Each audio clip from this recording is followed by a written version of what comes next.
আমলনামা দেখে নবীজি জিজ্ঞেস করবেন 365 দিনের উম্মত একদিনও খোদার একটা বছর গেছে ফজরের নামাজ পড়লা না একদিনও, তা আপনি কইবেন আমি আপনার জন্য দুরূদ পড়ছি। জোহরের নামাজ দিয়ে পড়লা না, ইয়া রাসূলুল্লাহ দুরূদ পড়ছি। আসর দিয়ে পড়লা না, ইয়া রাসূলুল্লাহ দুরূদ পড়ছি। চাচা কি বলে, তোমার যে সম্পদ ছিল কিন্তু তুমি যে যাকাত দিলা না, ইয়া রাসূলুল্লাহ দুরূদ পড়ছি। এটাই তো নিয়ম না? আপনাদের বিবেক এটাই তো বলে।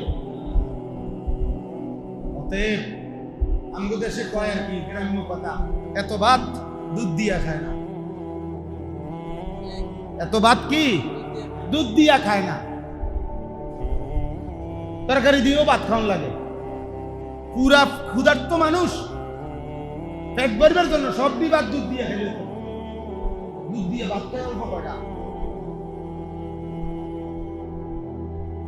আখিরাত পরকাল হাসরের ময়দান, নবীজির সুপারিশ, জাহান্নাম থেকে মুক্তি, জান্নাতে যাওয়া, এটা মামুলি বিষয়। এটা একটি আমলের নাম। একটি আমল যত সুন্দরভাবে করেন ওটা তো একটা আমল। মাগরিবের নামাজ আপনি যত সুন্দরভাবে পড়েন তো এটা আসর। মাগরিবের নামাজ এটা আসরের নামাজ, এটা জোহরের নামাজ। তো আপনি যাচ্ছেন ফজর,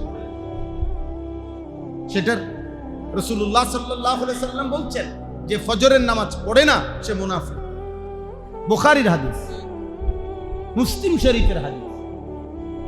হযরত আব্দুল্লাহ ইবনে ওমর বলছেন নবীজির জামানায় যে ফজরের নামাজ পড়তো না আমরা তাকে ভাবতাম হয় অসুস্থ নয় মুনাফিক।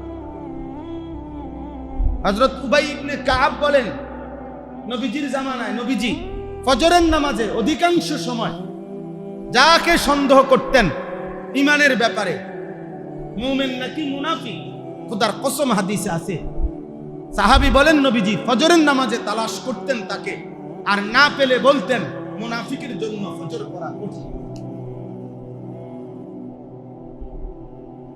শিক্ষা প্রতিষ্ঠান যেরকম হাজিরা ডাকে, কর্মস্থলে যেরকম হাজিরা দেয়, আল্লাহর নবী যেন প্রতিদিন প্রায় সময় ফজরের সময় হাজিরা ডাকতেন, খবর নিতেন। জুমার সময় না, সবে বেড়াতে না, সবে কদরে না, হাজিরা নিতেন কোন টাইমে? ফজরের ওয়াক্ত। আপনি যে মসজিদে আসবেন না, একদিন না দেখলে ওনারা মুনাফিক ভাবতেন। আপনারা যে 365 দিনে কোনোদিন দেখলাম না, আপনারা আমি কি ভাবতাম? জুনায়েদ বাগদাদী। আপনাকে কি ভাবতাম? আব্দুল কাদের জিলানী, বাইজিদ বুস্তামি সাস্তু ভাই, বলেন না? অতএব আখিরাতকে এত মামুলি ভাবা যাবে না। ছেলেরা তোমাদেরকেও বলি বাবা, সবাই বুঝবে না আব্বা, সবাই একরকম বদলাবে। কিছু মানুষের জীবন, কিছু ছেলে পেলের জীবনের 24 ঘন্টাই অসভ্যতা, এটা থাকবেই বা। কিছু ছেলে জিন্দিগি হলো অসভ্য জিন্দিগি, এই নারী, ছবি, নর্তকী, জিনা, ব্যভিচার, অশ্লীল উলঙ্গ দৃশ্য, এই কুকুর বিড়ালের জীবন, জন্তু জানোয়ারের জীবন, এই জীবনই পার করতেছে। এভাবেই রাত হয়, এভাবেই ভোর হয়, কখন সূর্য ওঠে কখন সূর্য ডুবে। নাফরমানের কোনো দরকার নাই, কারণ তো সেজদার কোনো দরকার নেই। ও সূর্য ডুবলেই কি, সূর্য উঠলেই কি, চাঁদ উঠলেই কি যায়, চাঁদ না, তার তো সব বরাবর।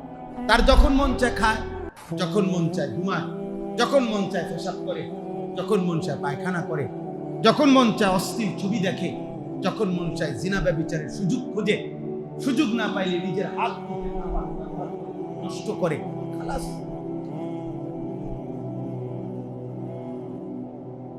অসংখ্য চেহারা দেখলেই বোঝা যায়, চেহারা দেখলেই বোঝা যায়। চোখ কালো হয়ে গেছে, কপাল, চেহারা, চোখ ভিতরে ঢুকে গেছে, অল্প বয়স, মাত্র 16 বছর, মাত্র 18 বছর, কিন্তু সাফা শরীরের চেহারা দেখলে বোঝা যায় মলিন চেহারা,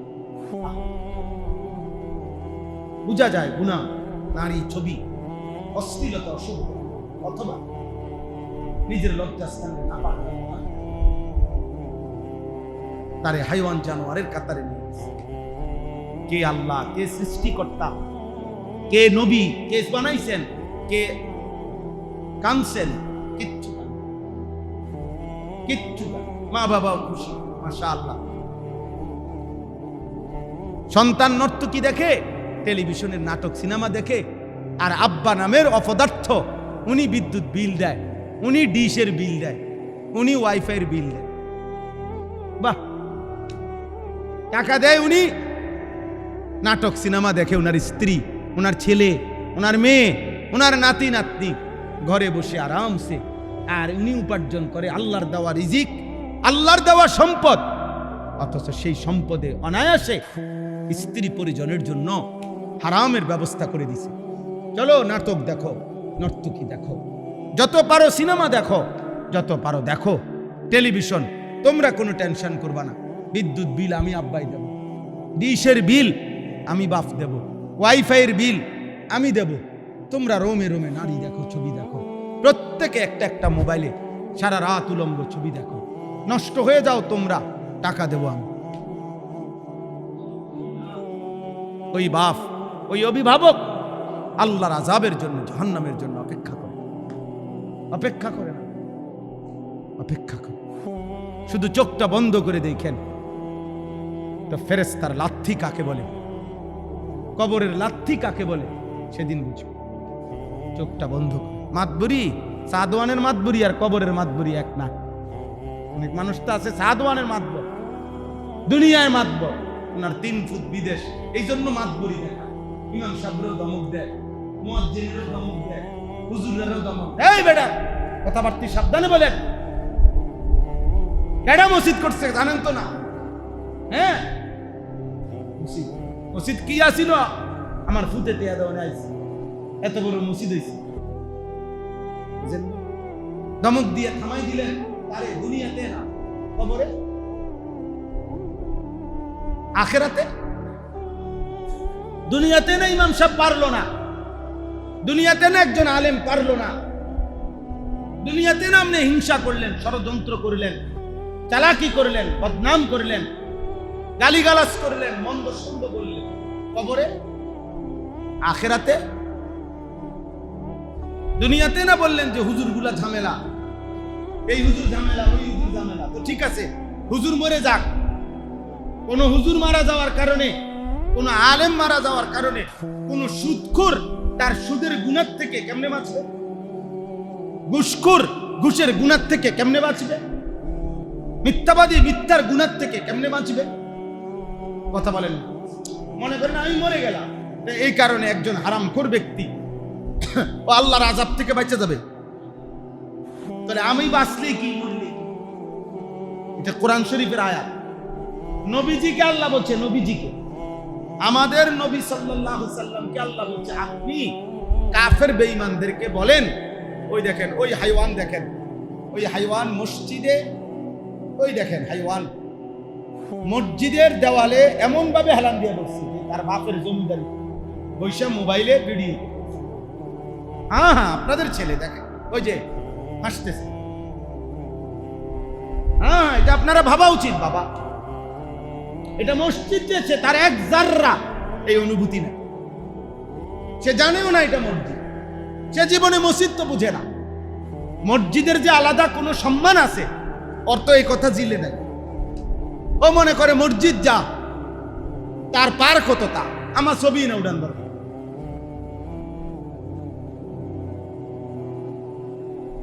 আফসোসের, আমি এই জন্য চিল্লাই, আমরা যদি আমাদের সমাজের ব্যাপারে ন্যূনতম না ভাবি, পরিবারের ব্যাপারে, কেউ আসবে না নতুন করে, আবু বকর কবর থেকে আসবে না নতুন করে, ওমর ওসমান আলী ওনারা আসবে না, আর কোনোদিন আব্দুল কাদের জিলানী কবর থেকে আসবে না, আর কোনোদিন জুনায়েদ বাগদাদী বাইতুল ইসলামী কবর থেকে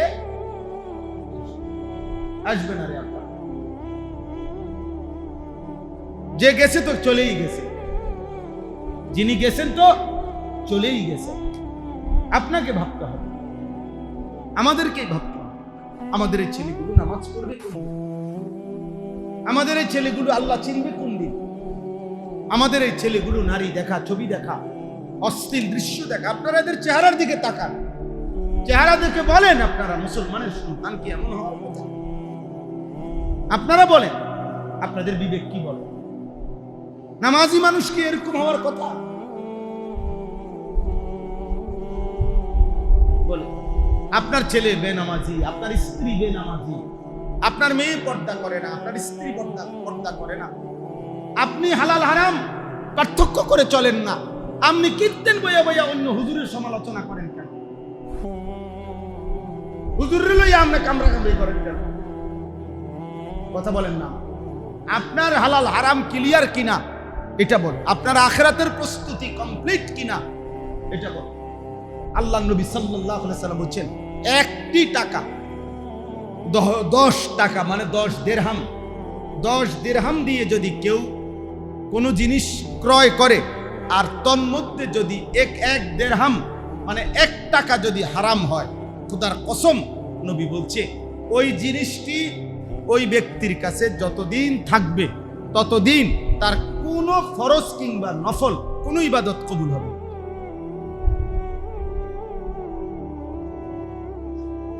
হারামখোরের কোনো ইবাদত কবুল হয় না, সুদখোরের কোনো ইবাদত কবুল হয় না,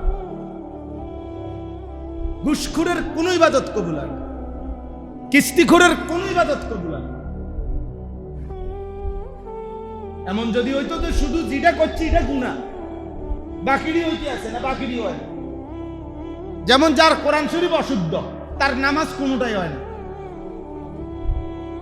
উনি যদি কাবা শরীফের সাদে দাঁড়াইয়াও নামাজ পড়ে, যার সূরা কেরাত অশুদ্ধ, যেই সমস্ত আপনাদের অনেকের আপনারা পাত্তাও দেন না, হুজুররা যদি আপনার করে পাও হাত দিয়েও ধরে, আপনার করে যদি পাও ধরে যে চাচা তাব্বাত ইয়াদা সূরাটা ঠিক করেন, কুল হুয়াল্লাহু আহাদ সূরা ঠিক করেন, ওমা পাত্তাও দেন না, আমরা মাতেও না, আরো গাঁটতারামি করে।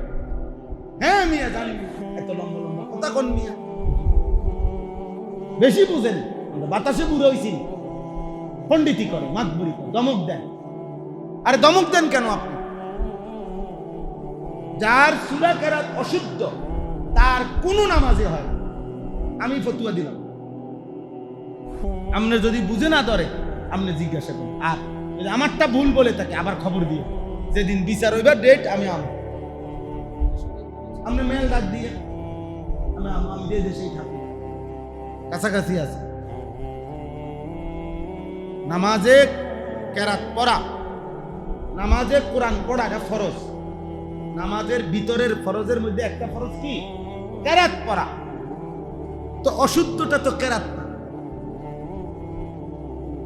একজন বড় বুজুর্গ বুঝাইছিলেন, বুঝানোর জন্য একদিন উনি লিফটের সামনে দাঁড়ানো। লিফট কি বুঝেননি? যেটা দিয়ে আপনার ডাইরেক্ট ইলেকট্রিক উঠে যায় উপরে, বিল্ডিং এর উপরে উঠে, এই শব্দটা কি? লিফট। তো উনি হিন্দুস্তানের আলেম মুহিউস সুন্নাহ হযরত মাওলানা শাহ আবরারুল হক রাহমাতুল্লাহ আলাইহি। তো উনি জেনারেল শিক্ষিত কিছু লোক ওনার সামনে দাঁড়ানো, উচ্চ শিক্ষিত প্রফেসর, ইঞ্জিনিয়ার। তো উনি ওদেরই একজনকে বললেন যে ভাই তোমারে ইহা লেফট কাহা, কিধার হ্যাঁ, লেফট কোন দিকে? শব্দটা হইল লিফট। উনি ইচ্ছা করে কৌশল করে উনি বলছে মানে লেফট কোন দিকে? লেফট মানে হইলো তো এমনি বাম দিক। তো লেফট আর লিফট এক কথা। আর লেফট বলার দ্বারা কি কোন রকম লিফট বোঝা যায়? অল্প স্বল্প। লেফট বললে যাররা পরিমাণ লিফট বুঝেনি, বুঝার কোনো সুযোগ আসেনি। মানে আমি বললাম লেফট, আপনি বুঝছেন লিফট, আপনার বাপে বুঝবনি, কেউ বুঝবেনি কোনোদিন। লেফট বলার দ্বারা এক যাররাও তো কি বোঝা যায় না। এটা যে লিফট বলতে চাইছে এটা বোঝা যাবে? তো উনি এটা বলছে যে লেফট কোন দিকে। তো উনার ওই ভক্ত প্রফেসর হামিদুর রহমান রাহমাতুল্লাহ আলাইহি, উনিও ইন্তেকাল করছেন। বাংলাদেশের বুয়েটের ইঞ্জিনিয়ার ছিলেন উনি, অনেক বড় বুজুর্গ ছিলেন, প্রকৌশল ইউনিভার্সিটি। তো উনি বলছেন হযরত লেফট লিফট, হ্যাঁ মানে এটা লেফট না, শব্দটা হলো কি লিফট।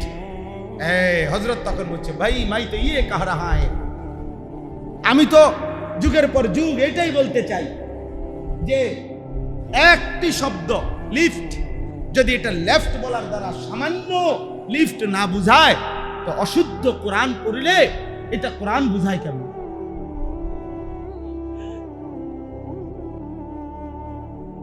ভুল কোরআন পড়লে শব্দটা হলো কুল হু আল্লাহ, আপনি বলেন কুল হু আল্লাহ, এটা দ্বারা মোটামুটি কুল হু আল্লাহ কেমনে বুঝেন? আপনি যদি বলেন আমরা যে কোন রকম হইছে, কোন রকম হইল কেমনে? লেফট বলার দ্বারা লিফট কোন রকম হইছিনি, কথা কয় না। এখানে শব্দ LIFT আর LEFT তিনটা অক্ষর সেম ঠিক আছে, শুধু ই আর আই।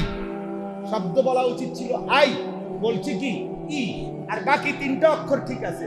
ওই এর দ্বারা কি লেফট বলার দ্বারা লিফট বুঝা গেছে মোটামুটি অল্প স্বল্প। তা আমনে কোরআন শরীফ ভুল পড়লে, অশুদ্ধ পড়লে মূল কোরআন শরীফ যেটা, এটা কেমনে হবে?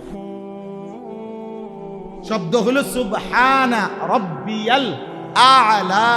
আমনে কোন সুবহান রাব্বিয়াল আ'লা, সুবহান রাব্বিয়াল আ'লা, সুবহান রাব্বিয়াল আ'লা দেখি সুবহানা কোন? সুবহানা দ্বারা কি কে বলছে আমনে সুবহানা বুঝায়? বুঝেন নাই আমার কথাটা? আমরা দিন শিখি, ইসলাম মানে হলো সংশোধন। এই যে ইসলাহি মাহফিল মানে হলো ধরে ধরে নিজের জীবন সংশোধন। 5টি জিনিস সংশোধন করা একজন মুমিনের জন্য জরুরি। কয়টি জিনিস? 1, ঈমান। আমার আকীদার মধ্যে কোনো, ঈমানের মধ্যে কোনো ত্রুটি আছে কিনা সংশোধন। 2, ইবাদত। আমার যত আমল, শরীয়তে যত ইবাদত আমার উপরে, এটার কোনোটার মধ্যে কোনো ভুল আছে কিনা শুদ্ধ। 3, মুআমালাত।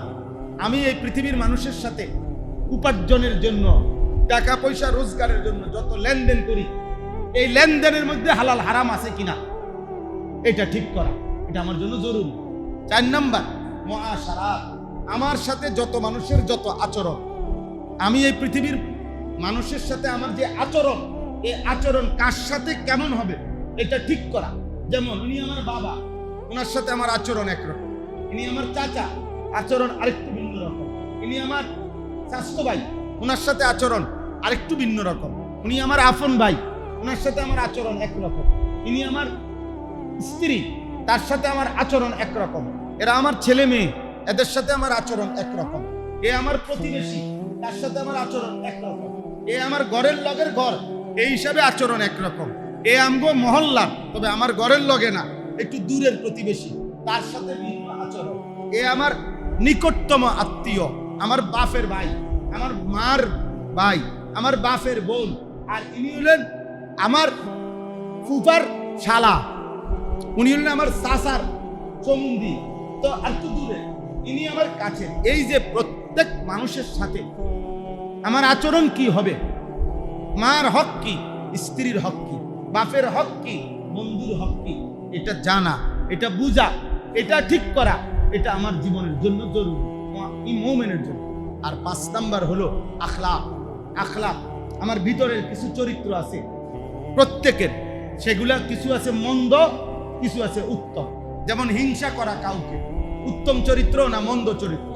এটা আমি দূর করব কেমনে? অপরের কল্যাণ কামনা করা, এটা উত্তম না অনুত্তম? উত্তম। তো এটা আমি আমার মধ্যে তৈরি করি। প্রচন্ড রাগ, এটা উত্তম চরিত্র না মন্দ চরিত্র? তো ধৈর্য ধারণ, এটা উত্তম চরিত্র না মন্দ চরিত্র? তাহলে যেটা উত্তম এটা আপনি গ্রহণ করা, যেটা মন্দ চরিত্র সেটা দূর করা, এই আখলাক। এই কয়টা হলো? 5টি। এই 5টি জিনিস ঠিক করা, এটাই ঈমানের 77 শাখা, এটাই উদখুলু ফিস সিলমি কাফা। আল্লাহ বলছে পূর্ণ ইসলামের মধ্যে ঢুকো। আল্লাহ বলছে ওয়ালা তামুতুন্না ইল্লা ওয়া আনতুম মুসলিমুন, পুরা মুসলমান না হয়ে কবরে আইসো না। আল্লাহ বলছে উদখুলু ফিস সিলমি কাফা, পুরা ইসলামে ঢুকো। তো পুরা ইসলামে ঢুকো মানে বেশি বেশি শুধু মসজিদে টাকা দাও, ইমাম সাহেবের শুধু যখনই পাও 20 টাকা 50 টাকা হাদিয়া দাও, হুজুরে শুধু বলে রাখো, হুজুর আখিরাতের বিষয়টা আপনি খেয়াল রাখেন। আমি সিটারি বাটপারি যা করতে আসি, সুদে ঘুষে কিস্তিতে, হ্যাঁ বাটপারিয়ে সিটারিয়ে 2 নম্বরে 6 নম্বরে আমি পয়সা কামাইতে আসি। যখনই আপনার লগে দেখা হইব, আপনার 100 টাকা 200 টাকা দিমু, যাতে করে ওইদিকে আমার না ফেড়ে আপনি এগুলো খেয়াল। বাহ, ইমাম সাহেব আপনার আখিরাত ফেরেশতার সাথে কথাবার্তা বলে রেডি করতে আসে, আপনি নিশ্চিন্তে বাটফারি করেন, অসুবিধা নেই। ইমাম সাহেব বুঝ করে দেব, কারণ আসরের মাঠ তো ইমাম সাহেবের আব্বার সম্পত্তি। ইমাম সাহেব তো টেন্ডার লইয়া রাখছে। হ্যাঁ বলেন, 1.25 লক্ষ নবী, 1.25 লাখ নবী যে মাঠে দাঁড়িয়ে কাঁদবে, চোখের পানি ফেলবে, এটা কি হাদিস না? এটা কি নবী বলে নাই? 1.25 লক্ষ নবী যেখানে দাঁড়িয়ে বলবে যে মাঠে, ইয়া রব্বি নফসি নফসি, আয় আল্লাহ আমারে বাঁচান, আমারে বাঁচান। সেখানে আপনি কে? আপনার ইমাম কি, আবার আপনার পীর কি? হাসরের ময়দানে পীর সাহেব হিসাব দিতে হবে না, ইমাম সাহেব হিসাব দিতে হবে না, খতিব সাহেবের হিসাব দিতে হবে না, বক্তা সাহেবের হিসাব দিতে হবে না। তো বলেন না আব্বা, ছেলেরা বলো বাবা, মনে করো তোমার বাবা তোমারে খেয়াল করে নাই আব্বা, তাই বলে নষ্ট হয়ে গেলা। মনে করো কেউ তোমারে বলে না রে বাপ, তোমার কপালে জোটে নাই ভালো মানুষ, তাই বলে নষ্ট হয়ে গেলা। একদিন কবরে যাবা যেদিন, সেদিন তো তুমি একা যাবে। হতে পারে তোমার বাপ পৃথিবীতে জীবিত থাকবে, তার আগে তুমি কবরে চলে গেছো। বাবার হাতে সন্তান কবরে রাখে না, কথা বলে না। তো সেদিন কবরে আযাব হবে, আর তুমি বলবে আমার আব্বাই আমারে বরবাদ করছে। তো তোমার আব্বা তো মাটির উপরে, তুমি তো একা কবরে। অথবা তোমার বাবা কবরে, তুমি মাটির উপরে। এই জন্য আমি সবার কাছে আজকে আমাদের মূল বক্তব্য এটা। দেখেন, দলাদলি ধাক্কাধাক্কি, হ্যাঁ কোনো ফায়দা নেই।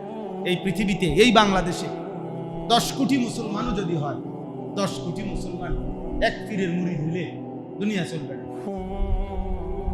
10 লাখ মুসলমানও যদি এক পীরের মুরিদ হয়, মুরিদ বাড়াইলাম, ভক্ত বাড়াইলাম, হ্যাঁ তো আমার ভক্ত 10 লাখ, কি আমার কবর রাজাব না, কথা বলে না। আমারে বাংলাদেশে চিনে 10 লাখের বেশি, তা আমার কবর রাজাব মাফ তো। তো আমি এটা দিয়ে করবো কি? আমি এটা দিয়ে করবোটা কি? বলেন না আব্বা। এই জন্য সবার কাছে অনুরোধ, মূলত মূল মাকসাদ তো আখিরাত। যে যেই আলেমের সাথে সম্পর্ক করলেন, যে যেই পীরের সাথে সম্পর্ক করলেন, উদ্দেশ্য দল ভারী করা না আখিরাত? বলেন না সবাই, মূল মাকসাদ তো আখিরাত। আখিরাত। আজকে যদি 1 লক্ষ লোক, 1 লাখ লোক যদি মনে করেন আমার মুরিদ, আমি বললাম মনে করেন, তো আমি যদি বলি যে আমার মোবাইল নাম্বারটা আপনাকে বললাম, আমার 1 লাখ লোকে আপনাদের যার যা প্রয়োজন আমারে জিজ্ঞাসা করবেন।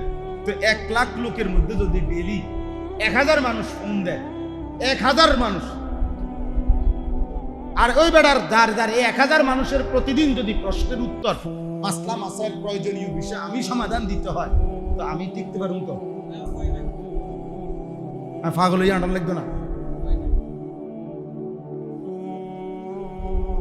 শুধু একটা বিষয়, মাহফিল করি আমরা, এই মাহফিলের ধারাবাহিকতা বজায় রাখতে গিয়ে সারা বাংলাদেশ জানে আমার এই মোবাইলে হাজার হাজার, এই যে সারাক্ষণ সারাটা টাইম কল বাজে, কত হাজার মানুষ যে এই মোবাইলে কল দেয়, রাতের 2টায়, রাতের 2:30, মোবাইল খোলা আছে যতক্ষণ কল বাজতে থাকে। কই আমি মনে একদিনে 5টা কলও ধরতে পারি, আমাদের আরো দুনিয়ার কাম বসে।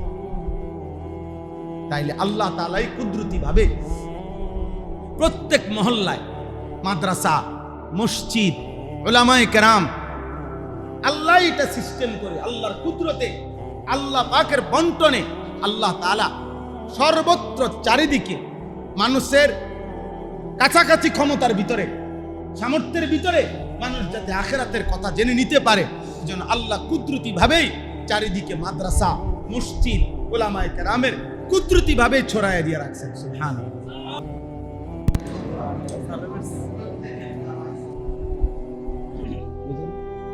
পুরা ঢাকার একজন হুজুরের কাছে গিয়ে যদি আমরা মাসলা বুঝে লাগবো, আমরা দান শেষ হয়ে গেল না। আমাদের পুরা কুমিল্লা ব্রাহ্মণবাড়িয়ার সমস্ত বাচ্চা গিয়ে যদি কুমিল্লার একটা মাদ্রাসা গিয়ে ফরন লাগতে হয় তো কুলাইতে পারবি নি? বলেন না। তো আল্লাহ তাআলাই তো এই সিস্টেম করেছে, চারিদিকে আল্লাহর কুদরতে মাদ্রাসা চালু হয়েছে, ওলামায়ে কেরাম খেদমত করতেছে, কম বেশি যোগ্যতা কম বেশি হইতে পারে, পরিচিতি কম বেশি হইতে পারে। আপনার এত পরিচিতির দরকার, আপনার দরকার আখিরাতে, আপনার দরকার কুরবানির মাসালা। আপনি যারে জিগাইছেন এই হুজুর রে সারা বাংলাদেশ চিনে না না চিনে, আপনি এত দরকার কথা বলেন না কেন? আপনার হুজুর রে, আপনার এই মসজিদের ইমাম সাহেবকে, এই মসজিদের ইমাম সাহেব হুজুর কো, আচ্ছা যাক মনে করেন, আচ্ছা ধরেন তো এখন এই ইমাম সাহেবরে যদি সারা বাংলাদেশ চিনতে হয় কেমন, তো বাকি বাংলাদেশের হুজুররা কিতা করবো? ঘাস কাটবো? বুঝেন নাই আমার কথা? ওনারা তো আপনাদের অঞ্চলের জন্য আল্লাহ মনোনীত করছেন, আপনাদের প্রয়োজন ওনার থেকে জেনে নিবে, আরেক অঞ্চলের মানুষ আরেক অঞ্চল থেকে জেনে নিবে। এই জন্য আব্বা আপনাদের কাছে অনুরোধ, যে কয়জন বুঝছেন আজকে এটা বললাম, ইসলাহি মাহফিল মাদ্রাসাওয়ালারা আলহামদুলিল্লাহ এলাকাবাসী মিলে, মাদ্রাসার সাথে সম্পৃক্ত যারা তারা মিলে আজকের এই আয়োজন, মসজিদের মধ্যে আয়োজন। আপনারা 10 জন বসছিলেন, অল্প কয়জন, এখন অনেক ছেলে আইসা বসছো। বাবা সবার কাছে আমি অনুরোধ করি, তোমারে যদি তুমি ভুলে যাও আব্বা, এই পৃথিবীর কারোর সময় নাই, অনুরোধ করলাম বাবা একটা জিনিস মনে রাখবেন, স্বার্থপর এই দুনিয়ায় সবাই আপনার থেকে নিতে চায়, আপনারে মনে করাই দিবে এমন লোক কম। স্ত্রীরও এই খবর নাই স্বামী তোমার আখিরাতের কি, সন্তানেরও এই খবর নাই আব্বা আপনার আখিরাতের কি। আব্বা আপনার আখিরাতের জন্য আপনি হজ করেন না, 60 বছর শেষ এই মুরব্বীর হাতে 4টা ফুট বিদেশ গেছে, এই মুরব্বীর টাকা ব্যবস্থা করে উনি 50 শতক জমি কিনছে, 30 শতক জমি কিনছে, উনি কমপক্ষে 30 লাখ টাকা খরচ করে বাড়ি করছে, ভবন বিল্ডিং করছে, বসত বাঁধছে, 3টা মেয়ে বিয়ে দিছে, সংসারের বাজার খরচ করছে, রোগ শোক অসুখ ব্যাধিতে মাথার ঘাম পায়ে ফেলাইয়া কেউ 18 বছর বিদেশ করছে, কেউ 30 বছর বিদেশ করছে, কেউ খেতে খামারে কাম করছে, কিন্তু 60 বছর গেছে গা, 70 বছর গেছে গা, অনেক আগে যারই অতিরিক্ত জমি আছে, বসত বিটা যে টাকার মধ্যে মানুষ থাকে, এটার অতিরিক্ত যাদের জমি আছে, জমি ফসলের জমি, এই জমির যদি কিছু অংশ বিক্রি করে, অল্প 5 শতক 6 শতক 10 শতক বিক্রি করে, আরো জমি আছে অতিরিক্ত, এতটুকু বিক্রি করলে যদি হজ্জের টাকা হয় এবং 1.5 মাস মানে হজে আইতে যাইতে যে কয়দিন, এ কয়দিনের পরিবারের খরচ যদি চলে, আসার পরে আরো জমি আছে, ওইগুলা দিয়েই সংসার চলতে পারবে। খোদার কসম ওই মুসলমানের উপরে হজ করা ফরজ, ফরজ, ফরজ। আল্লাহর নবী বলেন, এই যে ব্যক্তি এই হজ ফরজ হইছে অথচ ফরজ হজ না করে মৃত্যুবরণ করছে, এই কোরআন হাতে বললাম, খোদার কসম নবী বলছে, ওই নাফরমানের মৃত্যু হয় ইহুদির মৃত্যু হইল, নয় খ্রিস্টানের মৃত্যু হইল, বেঈমান মারা গেল, মুসলমানের মরণ হইল না। সুপারিশ তোমার আব্বাই করব, তোমার কবরে তোমার বাপে সুপারিশ করব, যাইয়া আমনে সুপারিশের লেগে আমনের সুপারিশ করব। হ্যাঁ, আমনের কোনো কাগজপত্র চাইতো না। বলেন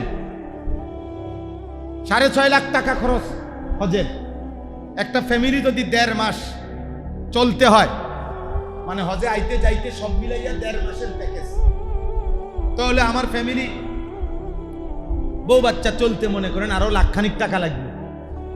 কথা বুঝছেন? তাহলে 6.5 লাখ টাকার 1 লাখ টাকা, 7.5 লাখ, 1.5 লাখ টাকা ধরেন, 8 লাখ টাকা। তাহলে 6.5 লাখ আর 1.5 লাখে 8 লাখ টাকা। এই 8 লক্ষ টাকা মনে করেন আমার জমি আছে বসতের অতিরিক্ত, মনে করেন 10 শতক। ওইখান থেকে যদি 3 শতক বেচলে, 4 শতক জমি বেচলে 8 লাখ টাকার ব্যবস্থা হয়। 4 দুগুণে 8, 2 লাখ টাকা করে শতক, 3 লাখ টাকা করে শতক। হ্যাঁ, তো অতিরিক্ত আরো জমি আছে, আমার সংসার চলবে। এ কোনা কদ্দুর বেচলেও কি বেচবে, আরো সংসার বাকিটা দিয়েও কি করতে পারবে, চলতে। এ শুধু এটুকু জমি, আর কোনো চাকরি নাই, ব্যবসা নাই, দোকান নাই, বিদেশে পুত নাই, শুধু নিজের বসত বাড়ির অতিরিক্ত জমি, জমির কিছু অংশ বেচলে হজের টাকা হয়, এমন মুসলমানের উপরে কসম আল্লাহ হজ করা ফরজ। আমি বুঝিয়ে বলছি, ওই মুসলমান যদি মৃত্যুবরণ করে, ইহুদি মরছে, ইয়াহুদি, নবী বলছে মুশরিক মরছে, এটা বেঈমান, হাদিস। বলেন তো তাহলে আমাদের হালাত, আমাদের কি পরিমাণ মুসলমানের উপরে হজ ফরজ? বলেন আমাদের সমাজে কি পরিমাণ মুসলমানের উপরে হজ ফরজ? টাকা না নাই, জমি নাই, কথা বলেন না তো জমির হিসাব বাদ দিলেন কেন? তাহলে জাকাত এক রকমের মাসআলা, সবই সম্পদ, জাকাতের হিসাব একরকম, হজ্জের হিসাব একরকম, কুরবানির হিসাব একরকম, সদকায়ে ফিতির, ফিতরা যেটা কয় ফিতরা, এটার হিসাব একরকম। 4টার মধ্যে ভিন্নতা আছে, 4টা এক খতিয়ান না,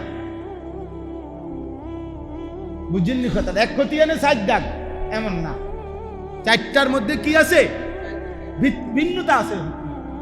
সবই টাকার সাথে সম্পৃক্ত, সম্পদের সাথে সম্পৃক্ত, কিন্তু হুকুম ভিন্ন ভিন্ন।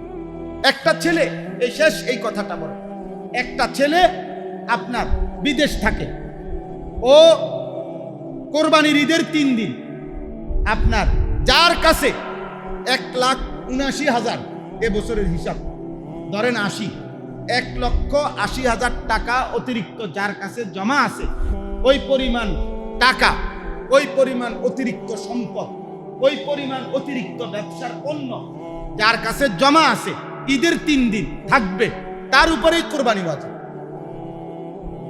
এখন বলেন বিদেশের ছেলেটা বাড়িতে না টাকা পাঠাইছে 30,000, আপনারা বাপ মা মিল্লা কোরবানি দিলেন, তো তার কাছে বিদেশে জমা, তার বিদেশে হোক, দেশে হোক, অ্যাকাউন্টে হোক, শ্বশুরবাড়িতে হোক, বোর কাছে হোক, যেখানে হোক, তার কাছে যদি 1,80,000 টাকা আছে, তো তার উপরে কোরবানি ওয়াজিব না? ও তার কোরবানি ও জারি করে। 1 ফুট ঢাকা থাকে, 1 ফুট শহরে থাকে, 1 ফুট ব্যবসা করে, 1 ফুট চাকরি করে, 1 ফুট বিদেশ করে।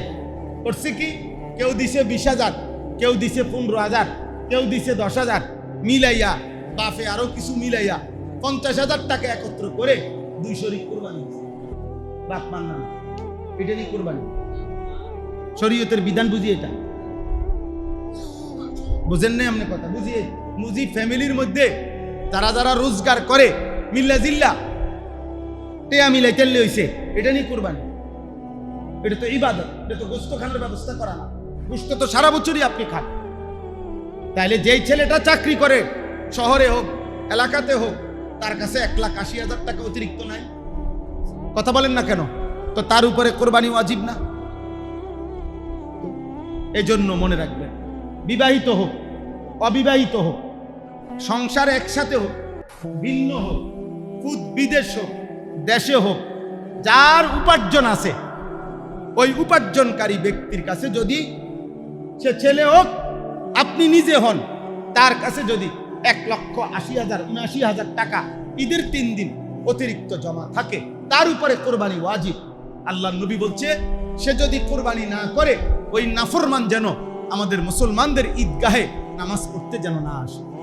পরে বলবা তুমি নাফরমান আইসো, তুমি ঘরে ঘুম যাও, তোমার আব্বার নামে যে কোরবানি দিছে, গোস্ত জবাই হইলে, গরু জবাই হইলে, গোস্ত রান্দা হইলে, তোমার ঘুমে তুলে তুমি ঘুমাও, তুমি আইসো, তোমার দরকার নেই, তোমার তো গোস্ত না দরকার, গোস্ত তো জবাই হয়ে সারো, তুমি নামাজ পড়ে দিবে। এজন্য দয়া করে প্রত্যেকেই হিসাব রাখবেন।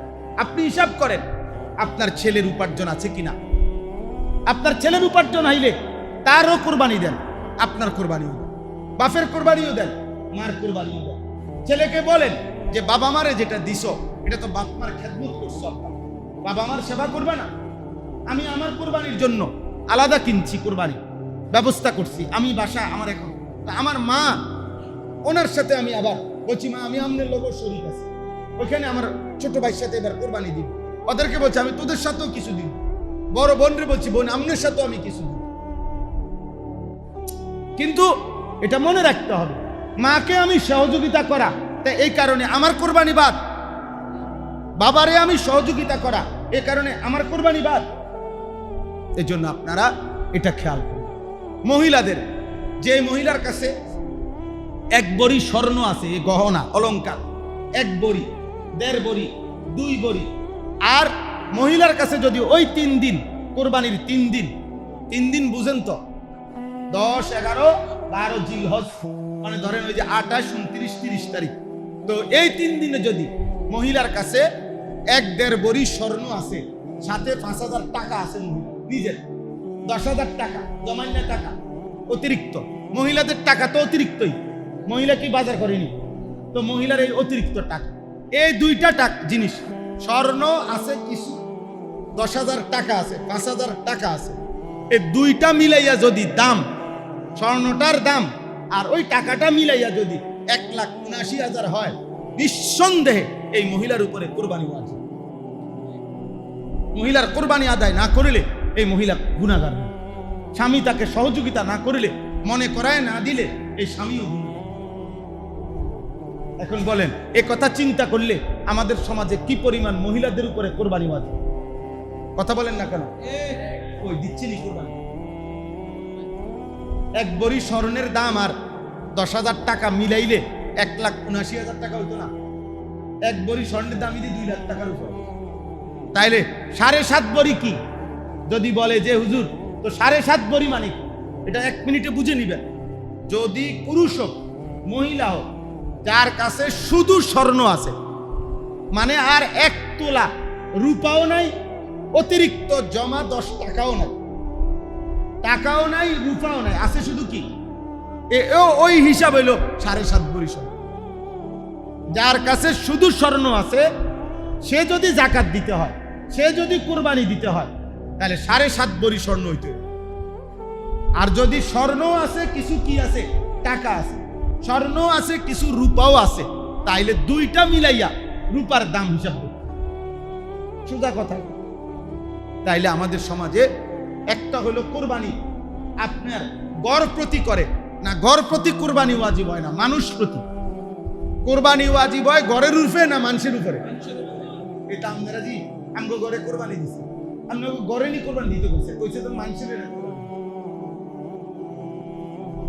আমাদের বুঝছেন না আপনি হিসাবটা, আমরা কি করে গড় প্রতি কোরবানি দেয়, ফ্যামিলির মধ্যে কোরবানি হয়েছে না, না, গড় প্রতি কোরবানি ওয়াজিব হয় না, কোরবানি ওয়াজিব হয় মানুষ প্রতি, মানুষ হিসাব করে। অতএব দয়া করে খামখেয়ালি করলে, বাদ দিলে তো বাদ দিলেন, কোনো অসুবিধা নাই, বাকি আমরা মনে করাই দিছি আপনাদের। হজ্জের কথা বললাম, কোরবানির কথা বললাম, আল্লাহ তাআলা আপনাদেরকে তৌফিক দান করেন। সর্বশেষ মনে রাখবেন, মালিকের ঘর যে দেখতে চাইলেন না, নবীজির রওজায় যে দেখতে চাইলেন না, আপনি যে আল্লাহ এবং তার রাসূলকে সত্যিকার ভালোবাসেন, এটা আমনে কইলে কইতেন পারেন, আমরা বুঝলাম না। আপনার 60 বছরের কলিজার মধ্যে আপনি জমাইয়া কত কিছু টাকা মিলাইতেন পারছেন, আমনে 60 বছরে মালিকের ঘর দেখতে মিলাইতেছেন না টাকা, অথচ আমনে নবীরে খুব ভালোবাসেন, সাহাবায়ে কম আমগরও গাইলান, অমুকেরে গাইলান, তমুকেরে গাইলান, ঠিক আছে চলে, কোনো অসুবিধা।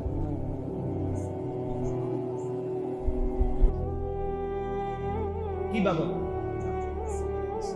হ্যাঁ, কোরবানির ক্ষেত্রে লাগবে না, বুঝিনি হিসাব, কোরবানির ক্ষেত্রে জমি হিসাব করবেন, বুঝেন নাই আমার কথাটা? কোরবানির ক্ষেত্রে ফসলের জমি কি হবে না, হিসাব। এই জন্য তো আমি আগে বলছি ওই হজের ক্ষেত্রে কি হবে হিসাব, মানে যাকাত একরকম হিসাব, হজ একরকম হিসাব, কুরবানি একরকম হিসাব, সদকায়ে ফিতির একরকম হিসাব, আলাদা আলাদা। এই যে আপনি যেমন সহজ, যেমন উনি উনার একটা জিজ্ঞাসা করে নিছে যে হুজুর মনে করেন স্বর্ণ আছে, জমি আছে, ফসলের জমি, তাহলে এই দুইটা হিসাব হইব নি কোরবানির লেগে? না, হবে না। তাহলে সহজ হয়ে গেল না?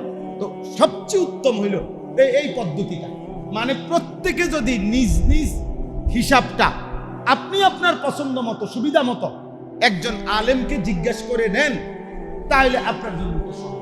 হুজুর আমার সম্পত্তি আছে এত, টাকা আছে এতটুকু, আমার বিবির স্বর্ণ আছে এরকম, আমার উপরে হজ ফরজ কিনা বলেন, কুরবানি ওয়াজিব কিনা বলেন, যাকাত ফরজ কিনা বলেন। প্রত্যেকে যদি নিজের মতো যার যারটা যাই না নে, সহজ না? আমি যদি অনবেলে বসি যে আপনারা লাইন ধরেন একজন একজন কইরা প্রত্যেকের সম্পত্তি আমারে বলবেন, আমি হিসাব করে কইরা ক্যালকুলেটর দিয়ে বইয়া বইয়া মিলাই দিয়ে যাবো, তো আমি এই মানুষটির হিসাব মিলাইতাম গেলে আমার সামরা আমি একার পক্ষে সম্ভব? এটা এইটাই আমরা বলতে চাই। এজন্য আল্লাহ তাআলা কুদরতি ভাবে সব জায়গায় মাদ্রাসা রাখছে, সব জায়গায় মসজিদ রাখছে, সব জায়গায় 3 লক্ষের চাইতে বেশি মসজিদ বাংলাদেশে আছে। কত লাখ? তো 3 লাখ মসজিদ যেই বাংলাদেশে আছে, সেই বাংলাদেশের মুসলমান মাসআলা না জানার কারণে জাহান্নামী হইলে কি জবাব দিব? কথা বলেন না কেন? 30 লক্ষ তালেবে ইলম মাদ্রাসায় পড়ালেখা করে বাংলাদেশে, তো 30 লক্ষ কোরআন পড়নেওয়ালা যদি প্রতিদিন বাংলাদেশে কোরআন পড়ে, সেই বাংলাদেশে যদি আপনারা বলেন কোরআন শরীফ আপনাদের অশুদ্ধ, আপনারা কি জবাব দিবেন? প্রতি 10 কিলোমিটার সীমানার মধ্যে সারা বাংলাদেশে মাদ্রাসা আছে, প্রত্যেকের একেবারে 10 কিলোমিটার না, 5 কিলোমিটারের ভিতরেও কি আছে? তো এরপরেও যে মুসলমানের কোরআন শরীফ অশুদ্ধ, আপনি আখিরাতে কি জবাব দিবেন? সাদওয়ানে না বুঝ দিলেন? বুঝেন না আপনি কথা? আপনি কত কি দূরত্বের কারণে আজকে বলে আল্লাহ আমার এলাকা ছিল কসবা মাইস্কার, মাদ্রাসা ছিল খুলনা, মাদ্রাসা আছে রংপুর, আমি কুলাইতে পারছি না, আমার ওই টাকা ছিল না। কিন্তু আপনি এই মসজিদে মাদ্রাসা এখানে, আপনি এই মসজিদে মাদ্রাসা ওইখানে, আপনি এই বাড়ি আপনার 5 কিলোমিটারের ভিতরে মাদ্রাসা, আপনি 4টা সূরা ঠিক করতে পারছেন না, আপনি আত্তাহিয়াতুটা ঠিক করতে পারছেন না, আপনি কি ঘাস কাটলেন সারা জীবন? আপনি দোয়ায়ে কুনুতটা ঠিক করতে পারছেন না। আপনি জান্নাতে যাইতে চান, আপনি জাহান্নাম থেকে বাঁচতে চান, অস্কারি করেন না। এজন্য চলেন ইনশাআল্লাহ, সবাইকে বললাম, ছেলেদেরকেও বাবাদেরকেও, আল্লাহ তাআলা আমাদের সকলকে ঈমান আমল দান করেন। আল্লাহ আমাদের সবাইকে নামাজি বানান। যে আর বিবেকে কুলা সেই ফিকির করে। আমরা বলতে থাকি ফেরিওয়ালা মাল বদলায় না, ফেরিওয়ালা বলা থামায় না, এটা মনে রাখবি। মানে ফেরিওয়ালা যেই মাল বেচে, প্রত্যেক ফেরিওয়ালা ও প্রতিদিন তার এই মালটাই বেচে, বুঝেন নাই? আজকে যেহেতু এটা বেচা হয় না, তো আমি কালকা আরেকটা মাল বেচুন, আজকে বেচছি তরকারি, তো কালকে বেচবো মুড়ি না। ফেরিওয়ালা মাল বদলায় না, ফেরিওয়ালা বলা থামায় না। মানে এই গলি ঢুকছে, একজন কাস্টমারও পাইছে না, হেতে চিল্লাইতে আছে। আরেক গলি ঢুকছে, এনো কেউ কেনে নাই, কিন্তু তার বলা কি থামে? এই আমরা ফেরিওয়ালা। আখেরাতের কথা আমরা মাল বদলাইতে পারতাম না। আমগো কোরআন, আখেরাত, কবর, পরকাল, এই আমাদের কথা। আর আমাদের কেউ গ্রহণ না করলেও আমরা বলা বন্ধ করব, আমাদের এটা জিম্মা। আল্লাহ তাআলা আপনাদের সবাইকে ঈমান আমলের জীবন দান করেন। আল্লাহ আমাদের সবাইকে কবুল করেন। আলহামদুলিল্লাহি রাব্বিল আলামিন। اللهم أنت السلام منك السلام تباركت يا ذا الجلال والإكرام مولاي كريم আপনি মাফ করে দেন, মেহেরবান মাওলা আপনি মাফ করে দেন। আয় আল্লাহ আপনি আমাদের সবাইকে কবুল আর মনসুর করেন, ঈমান আমলের জীবন দান করেন। আজকের এই মজলিসখানা কবুল করে নেন আল্লাহ। হালাল হারাম দ্বীন শরীয়ত মেনে চলবার তৌফিক দান করেন। আমাদের সমস্ত কবরবাসীদেরকে মাফ করে করা, হিসাব করা, একদম হিসাব করা, এটা আমাদের জিন্দেগি পুরা লাগাম ছাড়া। মা বাবারও গাফলত, অভিভাবকেরও গাফলত।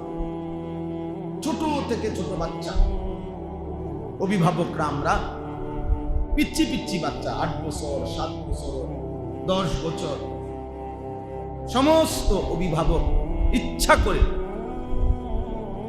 বাচ্চাগুলোর হাতে মোবাইল দিয়ে দিচ্ছে। এটা কি অসভ্যতা!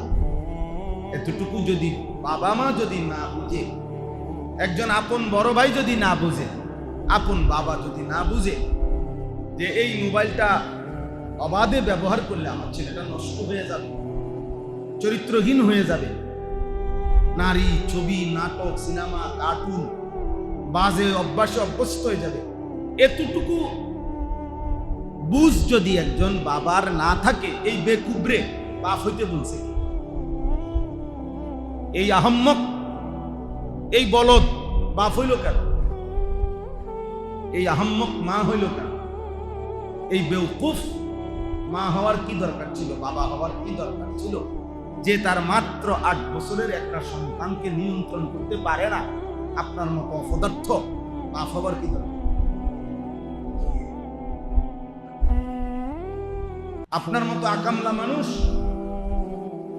বাপের পরিচয় দেওয়ার কি দরকার বলে?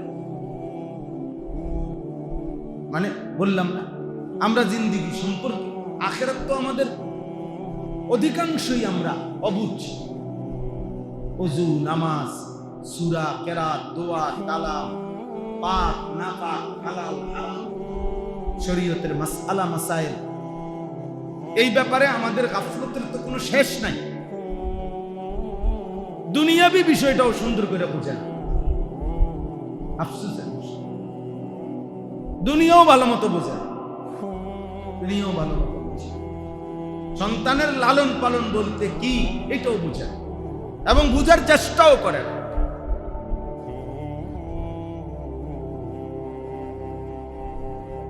হ্যাঁ, হাসো ভাই, প্রতিবন্ধীর মতো হাসো।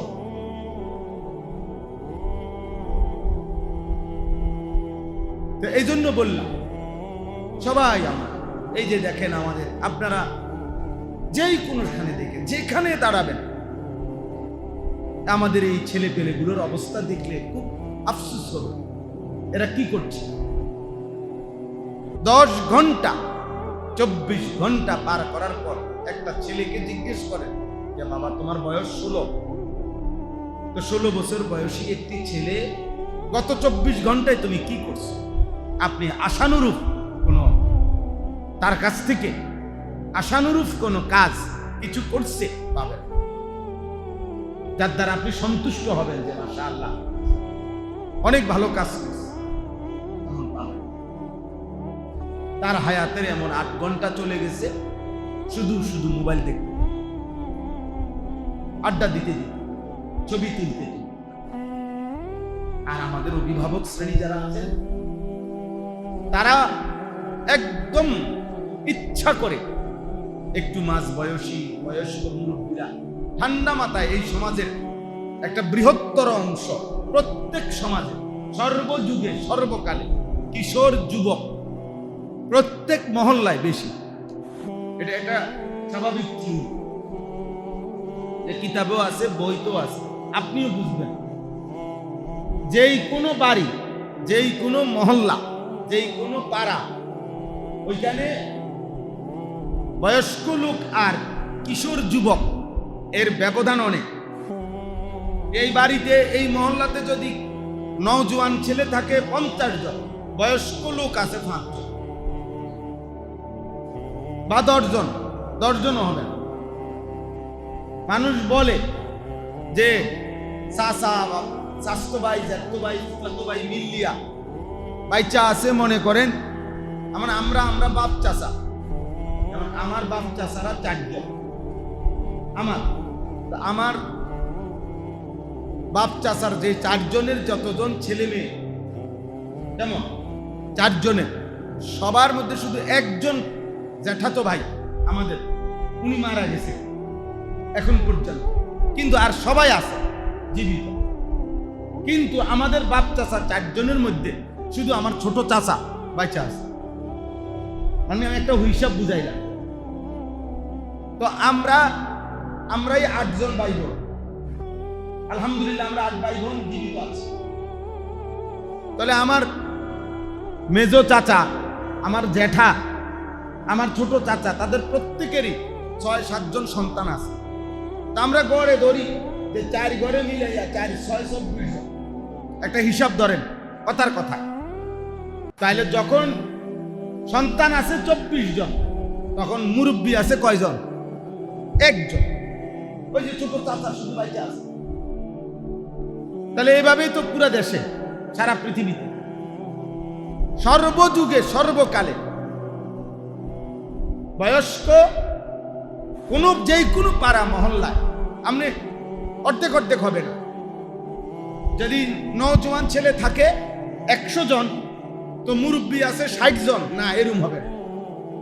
মুরব্বী থাকবে কয়জন? 10 জন, 5 জন। মানুষ বলে না যে এই চাচা, হুজুর দোয়া করেন চাচা আমগো পুরা বাড়ির মধ্যে ওনার একমাত্র মুরব্বী এই চাচা, এই দাদা, এরকম বলে না, পরিচয় দেয়। তাহলে বোঝা গেল যেই কোনো সময় এই নওজোয়ান বেশি ফ্যামিলিতে, বংশের মধ্যে। তাহলে এই বয়স্ক মানুষ আমাদের এই 5 জন 10 জন করে ওনারা ইচ্ছা করে দৃশ্যমান ঠান্ডা মাথায় পরিকল্পিতভাবে বুঝে শুনে ওরা এই সমাজের এই মানুষ, এই নওজোয়ান, এই যুবক সমাজ থেকে টোটালি কৌশল করে নিজেদেরকে আলাদা করে ফেলছে। আপনারা আপনাদের একটা নিজেদের বলয় বানায় নিছেন। আপনারা 5 জন বুড়া, 6 জন বুড়া মানুষ, আপনারা এক লগে একটা জোট বাইন্দা লইছেন। আপনারা সুযোগ পাইলেই আপনাদের মতো করে আপনারা সাদওয়ানে বসেন, আপনাদের মতো করে আপনারা গপ মারেন, আপনাদের মতো করে আপনারা বিড়ি খান, আপনাদের মতো করে আপনারা কি ও দেশের কি খবর, কি অবস্থা, আসেনি দেশ আগের মতো, বুঝছেন না, গপ সব কথা, ফাল কথা, বহুদা কথা, কি বল, ওই অমুক হুজুরের বদনাম, তমুক দলের বদনাম, বা একজনের কথা একটা জোর উড়াইছে, এবার এটার মধ্যে এবারে সবাই তাল দিতে আছে, কইতে আছে, আও করিও না, এই বেহুদা কথা। দেশটা শেষ, সব সারা বাংলাদেশ নিয়ে বুদ্ধি দিয়া এবার ভাত খাইয়া গেল। কিন্তু উনাদের আপনাদের চোখের সামনে আপনাদেরই ছেলে, আপনাদেরই ভাতিজা, আপনাদেরই সন্তান 1 ওয়াক্ত নামাজ পড়ে না। এদেরকে ঠিক করে দিবে কে? ময়মনসিংহের মানুষ বলে? আপনারা বলেন, ওনারা ফিকির করুক লাইটের। আমার কথা হইল, আমরা যদি যার যার মহল্লার, তো এই ছেলেগুলো, এরা আপনাদের কি মনে হয়? চাচা আপনারা এখানে একসাথে মোটামুটি 8-10 জন চাচা আছেন, বয়স্ক চাচা, মাশাআল্লাহ। যে আপনারা এখানে সামনে যারা বইছেন, গড়ে এখানে আপনারা 20 জন আছেন মনে করেন। আশা করা যায় আমরা স্পষ্ট যে আপনারা নামাজ পড়ছেন, এখন মাগরিবের নামাজ। কিন্তু এই যে ছেলেগুলো এখন ঢুকলো, এরা এখন আপনারা দাঁড়াইয়া একবারে জিজ্ঞাসা করেন যে আব্বা তোমরা মাগরিবের নামাজ কোথায় পড়ছো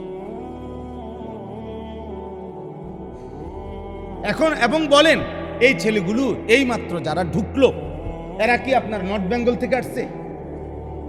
বলেন না। এই ছেলেগুলো কি উত্তরবঙ্গ থেকে আসছে? এরা কি পার্বত্য চট্টগ্রাম? এরা খুলনা বরিশালের ছেলে? কোন এলাকার ছেলে? আমার সমাজের ছেলে। তাহলে এখন আমরা যদি না ভাবি, আমরা যদি সবাই মস্কারি করি বিষয়টা নিয়ে, তামাশা করি, আফসোস করি, বলেই গেলাম চা দোকানে বসে বসে, তো এদেরকে ঠিক করবে কে? এদের ইসলাহ করবে কে? এবং আপনারা মরে যাওয়ার সময় এদেরকে কিসের উপরে রেখে যাচ্ছে? আপনাদের চোখের সামনে আপনারা দাঁড়াইয়া আপনারা হায়াতে থাকতে দেখে গেলেন 1 ওয়াক্ত নামাজ পড়ে না, তো আপনার মৃত্যুর পরে কার উপরে রেখে গেলেন? কিসের উপরে রেখে গেলেন? আপনার সদকায়ে জারিয়া, আপনার সওয়াবের জন্য, আখিরাতের জন্য কি বুদ্ধি রেখে গেলেন? নবীজি সাল্লাল্লাহু আলাইহি সাল্লাম বলছেন, ইজা মাতাল ইনসানু ইনকাতা আমালু। এটা সবাই জানেন এই হাদিস, বাংলাটা সবাই পারেন। কোনো মানুষ যখন মারা যায়, নবীজি বলছে তার সব আমল বন্ধ হয়ে যায়, ইল্লা মিন সালাত, তিনটি আমল ব্যতীত। সাদাকাতিন জারিয়া, ওই দান সাদকা যে এটা দিছে ওইটা এখনো চলতেছে, ওই নেক কাজটা এখন কি করতেছে? চলতেছে। মসজিদ, মাদ্রাসা, টিউবওয়েল, এরকম খাল খনন, বৃক্ষরোপণ, কত সওয়াবের কাজ আছে যেগুলো চলমান আছে এখন টিকে, তো এটার সওয়াবও কি আছে? চলতেছে। একটা আও ইলমিন ইউনতাফাউ বিহি, অথবা যেই কোরআন সুন্নাহর ইলম অর্জন করেছে কোনো ব্যক্তি এবং তার দ্বারা অন্য মানুষ উপকৃত হয়েছিল, অর্থাৎ তার থেকে ইলম শিখছে। এখন উনি মারা যাওয়ার পরেও ওই ওনার যেই ছাত্ররা ওনার থেকে দিন শিখছিল, ওনারা যেহেতু আমল করতেছে, ওনার আমল নামার মধ্যেও কি আসতেছে? সওয়াব আসতেছে। ওই হুজুরের আমল নামার মধ্যেও কি আসতেছে? 2 3 নাম্বার আও ওয়ালাদিন সালিহিন ইয়াদউ লাহু, যেটা সবার জন্য সুযোগ ছিল, যে 3 নাম্বার হলো অথবা ব্যক্তি এমন কোন নেক সন্তান, ওয়ালাদিন সালিহিন, নেক সন্তান রেখে গেছে, ইয়াদউ, যে দোয়া করছে, লাহু, তার বাবার জন্য, ওই মানুষটার জন্য দোয়া করতেছে, মার জন্য, বাবার, নেক সন্তান রেখে গেছে। এখন ওয়ালাদিন সালিহিন, নেক সন্তান, নেক সন্তান কাকে বলে? এই শব্দটাই বুঝায়, আপনি বুঝবেন। শব্দটা হলো আও ওয়ালাদিন সালিহিন। ওয়ালাদিন কি বলেন তো? সালিহিন, এটা যেই শব্দ, আমলে সালেহ একই শব্দ, অর্থাৎ সমস্ত নেক আমলকে বলে আমলে সালেহ। তো এটা যে করে সেই হলো ওয়ালাদে সালেহ। তাহলে শুধু টাকা উপার্জন করে, শুধু একটা ভালো চাকরি করে, শুধু বিদেশ করে, শুধু বাড়িতে বিল্ডিং করছে, শুধু 3 বেলা খানার বুঝ করে দিছে, একে নেককার সন্তান বলে। একে কি বলে না? নেককার সন্তান বলে। নেককার সন্তান বলে শরীয়তের ভাষায় যার মধ্যে আমলে সালেহ আছে, হালাল হারামের পার্থক্য আছে, জায়েজ না জায়েজের পার্থক্য আছে, যার মধ্যে নামাজ নাই, সেজদা নাই। আপনার সেই সন্তান যদি 100 কোটি না 1000 কোটি টাকার মালিকও হয়, অথচ নামাজ পড়ে না, কপালে সেজদা নাই, এটা কোনোভাবেই সৎ মানুষ হইতে পারে না। এটা অসৎ, এটা অসভ্য, এটা বেয়াদব, 100 বেয়াদব, 100 বেয়াদব। বেনামাজি সন্তান, বেনামাজি মানুষ, অথচ মুসলমান পরিচয় দেয়, কিন্তু নামাজ পড়ে না, এটা মাথার চুল থেকে পায়ের নখ পর্যন্ত পুরাটা বেয়াদব, 100 ভাগ বেয়াদব। এই বেয়াদব যদি পৃথিবীর সমস্ত ইউনিভার্সিটি থেকে ডিগ্রি আনে, এরপরও বেয়াদব। পৃথিবীর সব টাকা তার বাপেরও যদি 3 বেলা বিরিয়ানিও খাওয়ায়, এও বেয়াদব। সেজদাবিহীন নাফরমান বেয়াদব, সেজদাবিহীন নাফরমান অসভ্য, অসভ্য। যার কপালে সেজদা নাই, আরো ভয়ঙ্কর কথা হলো ও মানুষের অন্তর্ভুক্ত, ও জানোয়ার, ও জানোয়ার। আরো যদি বলেন জঘন্য কথা, ও কুত্তা। সেজদাবিহীন মানুষ কুত্তার সমান। যার কপালে সেজদা নাই, তার জিন্দিগি আর কুত্তার জিন্দিগি বরাবর, তার জিন্দিগি আর শুকুরের জিন্দিগি বরাবর, তার জিন্দিগি আর জানোয়ারের জিন্দিগি বরাবর, কোনো সন্দেহ নেই। তাহলে আপনার অর্জন কি? বলে এটা কি বললেন? হ্যাঁ, আপনি রাগ করবেন, আপনার বাস না, আপনার 14 গোষ্ঠী রাগ করার সিস্টেম নেই। আপনি কার লগে রাগ করবেন? কোরআন শরীফের সাথে, আল্লাহর সাথে। এটা কোরআনের আয়াত, আমি বুঝেই তো কইছি, বুঝেন নাই? আমি না বুঝেই বলছি। কোরআনুল কারীমে স্পষ্ট কথা আছে। আল্লাহ তাআলা বলছে, আল্লাহর হুকুম বাদ দিয়ে নিজের মনের ইচ্ছা মতো যে চলে, তো যে নামাজ পড়ে না সে আল্লাহর হুকুমে চলে না নিজের মনের ইচ্ছা মতো চলে? এটা বুঝতে কোনো যোগ বিয়োগ করণ লাগবো? এটা বুঝতে কোনো ভাইবে করণ লাগবো? যে নামাজ পড়ে না সে তার ইচ্ছে মতো চলে না আল্লাহর ইচ্ছে মতো চলে? আল্লাহ কোরআনে বলছে যে তার ইচ্ছে মতো, তার উদাহরণ, তার দৃষ্টান্ত কামাসালিল কাল, কুত্তার মতো। সাফ কোরআন।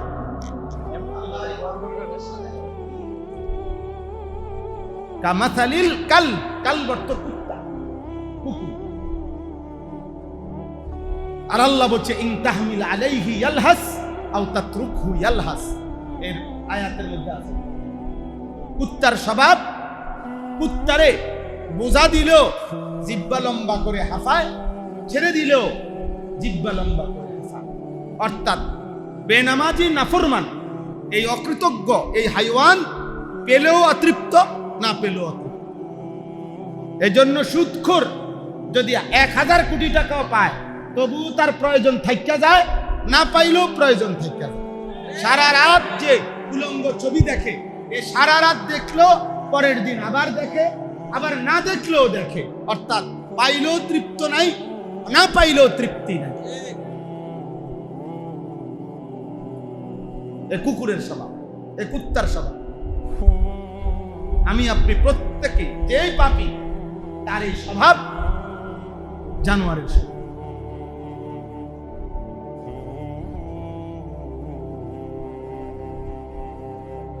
তাহলে ভাবে, এই জন্য বললাম ইসলাহি মাহফিল। আপনারা কিছু মানুষ আছেন নিজে নিজে খণ্ডিত ইসলামের 2-4টা খণ্ডিত আমলকে নিজের জীবনের এক কামিয়াবি বানায় নিয়েছেন, মনে করতেছেন আখিরাত ছাড়বে না।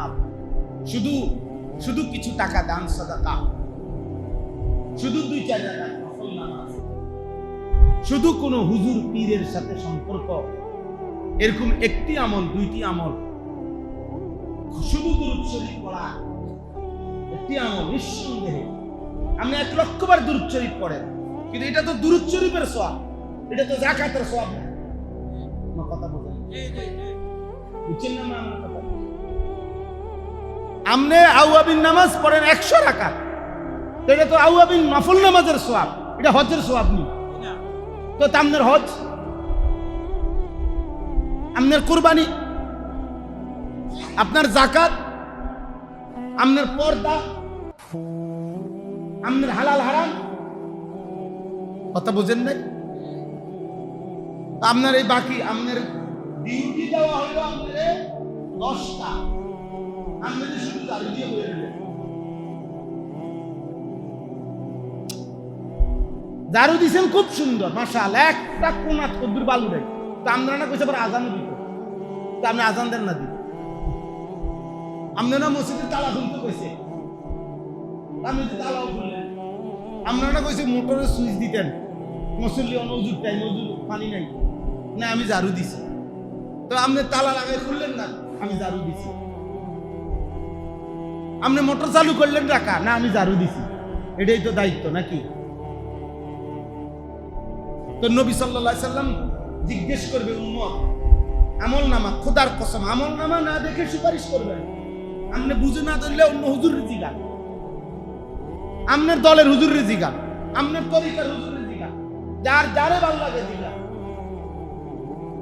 নবীজি সাল্লাল্লাহু আলাইহি সাল্লাম সুপারিশ করবার আগে কোনো কাগজপত্র দেখবে না।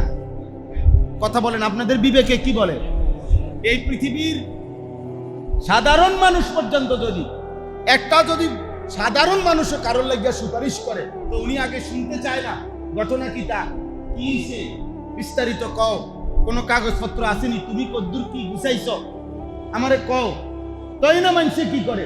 সুপারিশ করে নাকি? না কোনো কথাবার্তা নাই, কোনো কথাবার্তা নাই। আমি আইয়া প্রধানমন্ত্রী বলে দিলাম স্টার ড্রাইভার রে যে আপনি ওনারে সচিব বানাই দেন, আমি সুপারিশ করি, আমি বাংলাদেশের বড় হুজুর। এটা নেই নিয়ম। এর কি কোনো ন্যূনতম প্রাথমিক কোনো নিয়ম কানুন নাই? তাহলে নবী সাল্লাল্লাহু আলাইহি সাল্লাম উম্মতের সুপারিশ আমল নামা দেখবেন।